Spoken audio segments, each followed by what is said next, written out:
안녕하세요. 세상에 갓 나온 뜨끈뜨끈한 이슈를 전하는 감선비의 갓 이슈 감선비입니다. 359만 원. 숫자로만 보면 참 비현실적인 금액입니다. 웬만한 중고차 한 대 값이고 대학생 한 학기 등록금이면 직장인이 몇 달을 꼬박 모아야 만져볼 수 있는 거금이죠. 만약 여러분의 친구가 나 이번에 전화기 한 대 샀는데 360만 원 줬어 라고 한다면 아마 열애아홉은 너 미쳤니? 라는 소리부터 나올 겁니다. 그런데 지금 전 세계에서 이 미친 가격에 물건이 없어서 못 파는 지경에 이르렀다면 이건 단순히 개인의 취향 문제가 아니라 일종의 사회적 현상으로 봐야 합니다. 특히 기술의 자존심이라 불리는 미국 시장에서 온라인 판매 시작 단 5분 만에 전량 매진이라는 기록이 찍혔을 때 전 세계 IP 업계는 큰 충격에 빠졌습니다. 우리는 그동안 스마트폰 성능이 상향 평준화되면서 혁신의 종말을 이야기해왔습니다. 매년 가을마다 쏟아지는 신제품들을 보며 우리는 이미 지쳐 있었죠. 카메라 구멍 위치 좀 바꾸고 테두리 소재를 티타늄으로 바꿨다고 광고하지만 정작 우리 손에 쥐어지는 건 결국 익숙한 지루함 뿐이었습니다. 이제 스마트폰으로 할 수 있는 건 다 나온 거 아니야?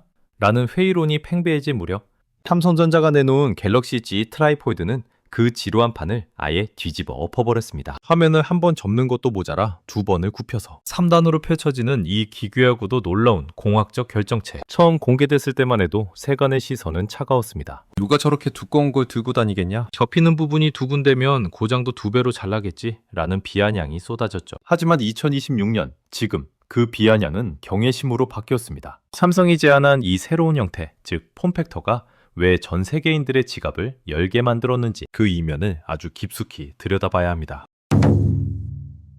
올해 초 라스베이거스에서 열린 CES 2026 현장의 공기는 평소와 확연히 달랐습니다. 삼성은 더 이상 애플의 뒤를 쫓는 추격자가 아니다. 그들은 자신들만의 영토를 구축했고 이제는 애플이 삼성을 따라와야 할 처지가 됐다는 외신들의 극찬이 쏟아졌습니다. 실제로 현장에서 기기를 직접 만져본 전문가들은 입을 모아 말했습니다. 이것은 단순한 스마트폰의 연장이 아니다. 주머니에 속 들어가는 완벽한 모바일 워크스테이션의 탄생이다. 라고 말이죠. 한 손에 쏙 들어오는 일반적인 스마트폰 크기였다. 펼쳐지는 순간 10인치에 달하는 광활한 대화면이 나타나는 그 광경은 보는 것만으로도 압도적입니다. 이건 단순히 화면이 커졌다는 물리적인 변화만을 의미하지 않습니다. 우리가 그동안 스마트폰과 태블릿, 그리고 노트북으로 나누어 수행하던 모든 디지털 활동의 경계가 무너졌음을 선언하는 사건입니다. 십수년간 이어진 스마트폰 시장의 고착화된 서열을 무너뜨리고 대한민국 기술력이 다시 한번 전 세계 디지털 라이프의 표준을 제안한 것입니다. 자, 이 3단 접이식폰이 도대체 어떤 마법을 부렸길래 400만 원에 육박하는 가격에도 사람들이 줄을 서게 만드는 걸까요?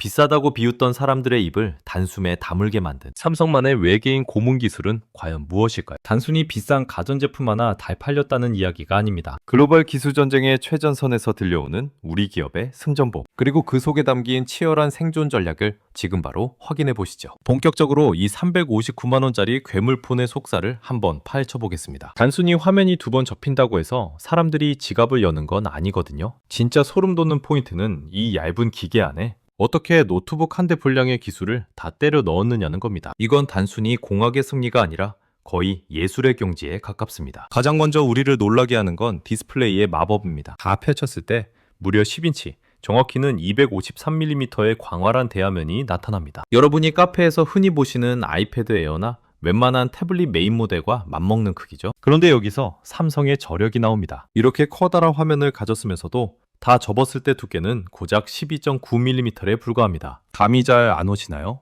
여러분이 평소에 쓰시는 일반적인 볼펜 한 자루를 손가락으로 잡았을 때의 두께와 비슷합니다. 바지 주머니에 쏙 들어가는 10인치 태블릿이라니, 이건 5년 전만 해도 사기꾼 소리 듣기 딱 좋은 설정이었죠. 이게 가능했던 1등 공신은 바로 아머플렉스 힌지라 부리는 이중 경첩 시스템입니다. 화면을 두 번 굽히려면 경첩이 두 개나 들어가야 하는데 이게 폰의 두께를 결정짓는 가장 큰 장애물이거든요. 삼성은 여기서 소재의 한계를 돌파했습니다. 항공우주 산업에서나 쓰는 티타늄 합금을 힌지 곳곳에 쏟아부어 내구성은 비약적으로 높이면서 두께는 종이장처럼 깎아내는 극한의 다이어트에 성공했습니다. 20만 번을 접었다 펴도 끄떡없다는 테스트 결과는 기본이고요. 실제로는 30만 번 이상 견딘다는 비공식 기록까지 들려오니 내구성 걱정은 이제 옛날 이야기가 된 셈입니다. 그 성능은 더 무지막지합니다. 기계의 뇌라고 할 수 있는 AP는 퀄컴의 2026년형 최신작 스냅드래곤 8 엘리트 4 갤럭시가 탑재됐습니다. 3나노 공정의 정수를 보여주는 이 칩셋은 현존하는 스마트폰 칩셋 중 가장 강력한 퍼포먼스를 자랑합니다. 여기에 램은 16GB를 기본으로 박아줬습니다. 램 16GB면 여러분이 지금 사무실에서 쓰시는 웬만한 업무용 노트북보다 사양이 높습니다. 폰 하나로 고사양 게임을 돌리면서 동시에 4K 영상을 편집하고 그 옆에 화상회의 창을 띄워놔도 버벅임이 전혀 없다는 뜻입니다. 배터리 설계는 그야말로 눈물겨운 사투의 결과물입니다. 폰이 세 조각으로 나뉘어 있다 보니 배터리도 세 군데로 쪼개서 넣었습니다. 이름하여 3셀 하이브리드 배터리 구조입니다. 총 용량은 5600mAh로 역대 폴더블 폰 중 최대치입니다. 화면이 저렇게 큰데 배터리 광탈 아니냐는 우려를 비웃기라도 하듯 전력을 초 단위로 관리하는 AI 알고리즘을 넣어 하루 종일 써도 넉넉한 수준을 확보했습니다. 게다가 45W 초고속 충전을 지원해서 커피 한 잔 마시는 30분 정도만 꽂아두면 배터리의 절반 이상이 차오릅니다. 카메라 부분은 또 어떻고요? 2억 화소 광각 렌즈가 중심을 딱 잡고 있습니다. 폰을 다 펼쳐서 10인치 대화면으로 사진을 찍고 있으면 마치 영화 촬영장에서나 쓰는 고가 모니터를 보며 작업하는 기분이 듭니다. 3배 광학 줌이 되는 망원 렌즈와 시원한 풍경을 담는 초광각 렌즈까지 갖췄으니 이건 폰이라기보다는 주머니 속의 영상 스튜디오라고 불러야 맞습니다. 하지만 기술적 디테일의 정점은 소프트웨어, 즉 UX에 있습니다. 화면이 3단으로 나뉘다 보니 앱을 3개까지 완벽한 비율로 동시에 띄울 수 있습니다. 왼쪽에는 주식 차트를 실시간으로 띄우고 가운데에는 관련 뉴스를 보면서 오른쪽에서는 지인과 카톡으로 매수 타이밍을 논의하는 게 가능합니다. 2026년의 프로페셔널한 직장인들에게는 주머니 속의 데스크탑이나 다름없는 혁명적인 경험을 제공하는 거죠. 자, 하드웨어 스펙만 봐도 입이 떡 벌어지는데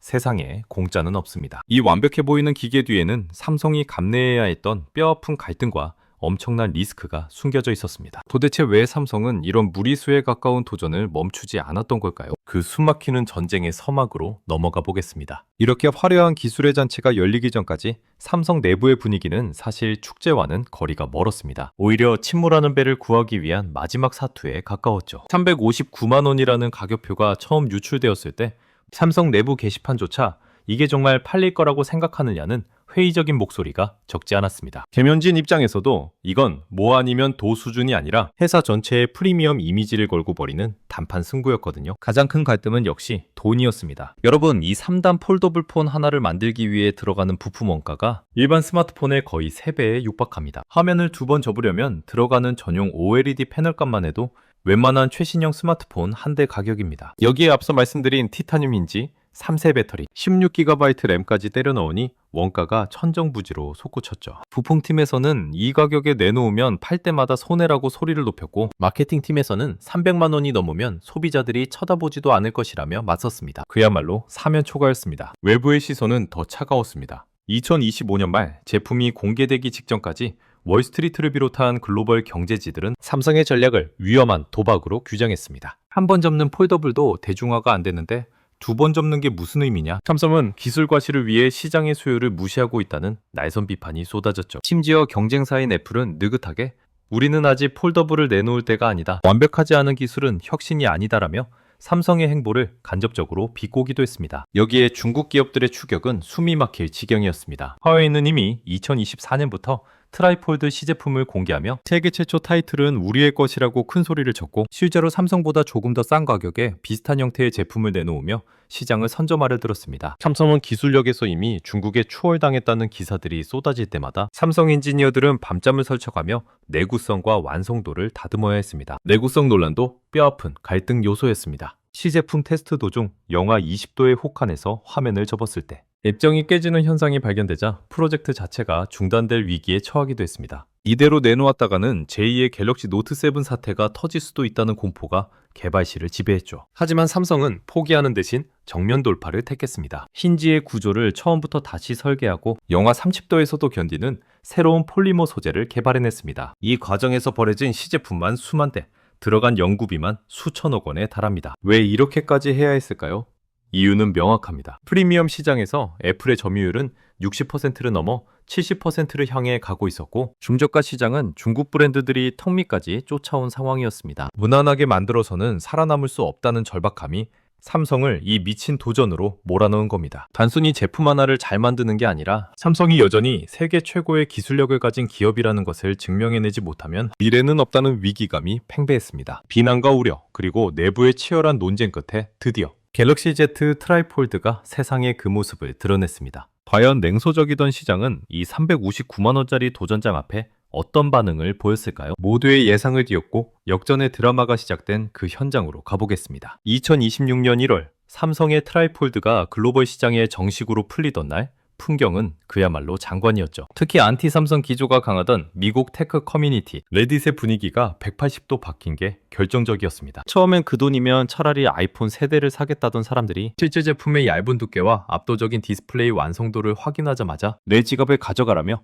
태세를 전환한 겁니다. 가장 상징적인 사건은 미국 온라인 스토어의 서버 마비였습니다. 삼성은 고가 정책을 유지하며 초도 물량을 보수적으로 잡았는데 판매 시작 버튼이 활성화되자마자 접속자가 수백만 명 몰리며 사이트가 비명을 질렀습니다. 단 5분 결제창이 열리고 닫히기까지 걸린 시간입니다. 2,899달러라는 세금 포함하면 400만 원이 훌쩍 넘는 이 물건이 컵라면 익는 시간보다 빠르게 팔려나간 거죠. 뉴욕타임스 스퀘어에 있는 삼성 익스피리언스 스토어 앞에는 염화의 추위에도 불구하고 기기를 직접 만져보려는 줄이 수백 미터나 늘어섰습니다. 이 흥행의 결정타는 바로 세계 최대 가전박람회 CES 2026에서 터졌습니다. 해마다 수만 개의 신제품이 쏟아지는 그곳에서 트라이폴드는 전시 기간 내내 주인공 자리를 놓치지 않았습니다. 주최 측인 CTA와 글로벌 테크 매체들은 이례적으로 만장일치에 가까운 투표로 최고의 제품상을 수여했습니다. 심지어 경쟁사인 중국 업체들의 임원들까지 삼성 부스를 찾아와 몰래 사진을 찍고 힌지를 만져보며 당혹감을 감추지 못하는 모습이 포착되기도 했죠. 삼성이 힌지 기술에서 중국과 최소 2년 이상의 격차를 다시 벌렸다는 외신 기사가 쏟아진 것도 바로 이때입니다. 하지만 진짜 무서운 건 일반 소비자들의 반응이었습니다. 단순한 호기심을 넘어 실제 쓸모를 발견하기 시작한 거죠. 특히 금융권 트레이더나 현장 업무가 많은 엔지니어, 그리고 이동 중에 영상 편집을 해야 하는 크리에이터들에게 트라이폴드는 축복 그 자체였습니다. 노트북을 펴기엔 좁고 스마트폰으로 보기엔 답답했던 비행기 이코노미석이나 좁은 카페 테이블에서 10인치 대화면을 꺼내는 순간 업무 효율이 3배가 됐다는 실사용 후기들이 SNS를 도배했습니다. 애플의 반응도 흥미로웠습니다. 삼성이 미국 시장을 휩쓸자 애플 내부적으로 폴더블 아이폰 출시 일정을 앞당기라는 비상명령이 내려졌다는 루머가 돌기 시작했거든요. 우리는 완벽할 때까지 기다린다며 느긋하던 애플조차 삼성이 만들어낸 이 3단 접이식이라는 새로운 파도에 올라타지 않으면 도태될 수 있다는 공포를 느낀 겁니다. 삼성이 단순히 폰 하나를 판 게 아니라 프리미엄 폰의 기준은 이제 접히느냐 안 접히느냐로 강제로 바꿔버린 셈입니다. 자, 이제 비웃음은 환호로, 의구심은 확신으로 바뀌었습니다. 대한민국 기업이 만든 이 작은 기계 하나가 전 세계인의 주머니 속 풍경을 바꾸고 있습니다. 그런데 여러분, 이게 단순히 삼성전자 주가 오르는 소리로만 들리시나요? 이 현상 너머에는 우리가 반드시 읽어내야 할 더 거대하고 뜨거운 메시지가 숨어 있습니다. 삼성이 왜 이토록 처절하게 이 제품에 매달렸는지, 그리고 이 성공이 우리에게 어떤 미래를 예고하는지 마지막 장에서 그 진짜 의미를 정리해 보겠습니다. 자, 이제 이 359만원짜리 드라마의 종지부를 찍어볼 시간입니다. 여러분은 이 현상을 보며 어떤 생각이 드시나요? 단순히 와, 삼성 돈 많이 벌겠네, 혹은 세상에 참 부자들 많다 정도의 감상으로 끝내기엔 이번 트라이폴드의 성공이 우리에게 던지는 메시지가 너무나도 묵직합니다. 사실 이번 삼성의 승부수는 단순히 하드웨어의 승리가 아닙니다. 그것은 싸게 더 많이라는 가성비의 늪에서 탈출해 세상에 없던 가치를 창조하는 초격차 전략의 완벽한 복귀를 의미합니다. 우리가 그동안 이제 스마트폰은 거기서 거기라고 말할 때 삼성은 그 한계를 깨기 위해 물리법칙과 싸웠고, 그 결과로 주머니 속의 대화면이라는 누구도 반박할 수 없는 압도적인 경험을 만들어낸 것이죠. 이건 우리 대한민국 산업 전체에도 시사하는 바가 큽니다. 추격자의 시대는 끝났습니다. 이제는 우리가 판을 짜고 우리가 가격을 정하며 우리가 표준을 제시하는 시대가 온 겁니다. 미국인들이 400만 원을 들고 줄을 서서 한국산 기기를 기다리는 모습. 이건 단순히 숫자로 치환할 수 없는 국가적 브랜드의 승리입니다. 남들이 아이폰보다 조금 더 나은 폰을 고민하며 안전한 길을 택할 때 삼성은 아이폰과는 아예 종이 다른 기계를 창조하며 시장의 정의를 바꿔버렸습니다. 물론 트라이폴드가 당장 모든 사람의 손에 들리지는 않을 겁니다. 하지만 역사를 돌이켜보면 모든 파괴적인 기술은 늘 소수의 열광적인 지지자로부터 시작되었습니다. 19세기의 증기기관이 그랬고, 20세기의 인터넷이 그랬으며 2007년에 첫 아이폰이 그랬던 것처럼 말이죠. 처음엔 비싸고 생경했던 기술이 시간이 흐르며 우리 일상의 당연한 풍경이 되는 과정. 우리는 지금 그 거대한 전환점의 맨 앞줄에 서 있는 셈입니다. 제국 삼성이 우리에게 보여준 건 꺾이지 않는 혁신의 의지입니다. 이미 다 끝났다는 냉소와 안 될 것이라는 우려 속에서도